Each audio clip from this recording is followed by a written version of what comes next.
Assalamualaikum warahmatullahi wabarakatuh. Pada kesempatan kali ini saya akan membahas tentang eksponensial atau bilangan berpangkat.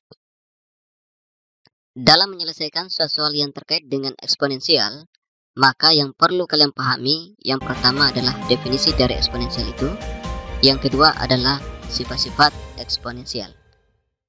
Ada dua definisi yang perlu kalian pahami atau yang perlu kalian tahu adalah, pertama, jika A adalah bilang real dan N adalah bilangan bulat positif, maka A pangkat N menyatakan hasil kali bilangan A sebanyak N faktor, dan ditulis dengan. Yang kedua, jika A adalah bilangan real dengan A tidak sama dengan 0 dan N bilangan bulat positif, maka A pangkat negatif N sama dengan seper A pangkat N. Selain itu juga, sifat-sifat eksponen juga perlu kalian harus ketahui. Yang pertama, A pangkat M dikali A pangkat N sama dengan A pangkat M ditambah N. Dengan A tidak sama dengan 0, M, N bilangan bulat. 2. A pangkat M per A pangkat N sama dengan A pangkat M dikurang N. Dengan A tidak sama dengan 0, M dan N bilangan bulat. 3. Dalam kurung A pangkat M tutup kurung pangkat N sama dengan A pangkat M dikali N. Dengan A tidak sama dengan 0, M dan N bilangan bulat. 4. Dalam kurung A pangkat P, B pangkat R tutup kurung pangkat M sama dengan A pangkat P kali M kali B pangkat R kali N. Dengan A, B tidak sama dengan 0 dan M, P, R bilangan bulat. 5. Dalam kurung A pangkat P per B pangkat R tutup kurung pangkat M sama dengan A pangkat P kali M per A pangkat R kali M. Dengan B tidak sama dengan 0 dan M, P, R bilangan bulat. Coba kalian perhatikan soal-soal berikut ini. Dalam menyelesaikan soal-soal ini, maka kalian perlu memahami definisi atau sifat-sifat perpangkatan. Saya akan membahas contoh 1 bagian A dan contoh 2 bagian A.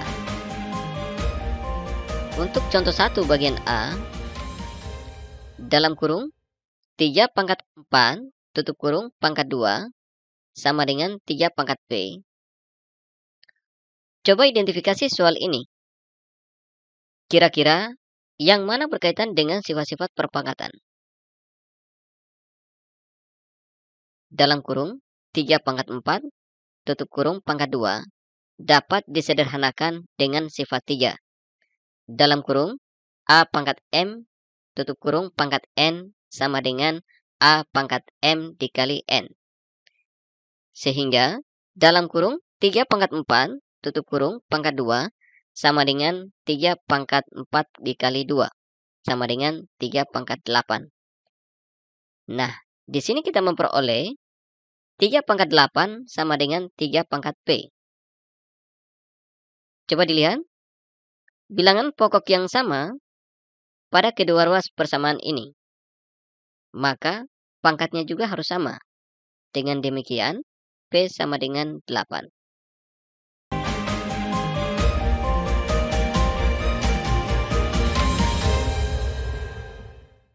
Untuk contoh 2 bagian A, di sini kita perlu identifikasi lagi bentuk ini. Kira-kira yang mana yang berkaitan dengan sifat-sifat perpangkatan. Bisa kita fokus dulu operasi bilangan berpangkat yang ada dalam kurung, yaitu 2 pangkat 4 kali 3 pangkat 6 per 2 pangkat 3 kali 3 pangkat 2. Ini juga kita bisa tuliskan 2 pangkat 4 per 2 pangkat 3 kali 3 pangkat 6 per 3 pangkat 2.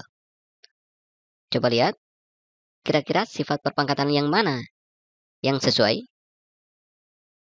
Yaitu sifat 2, A pangkat M per A pangkat N sama dengan A pangkat M dikurang N.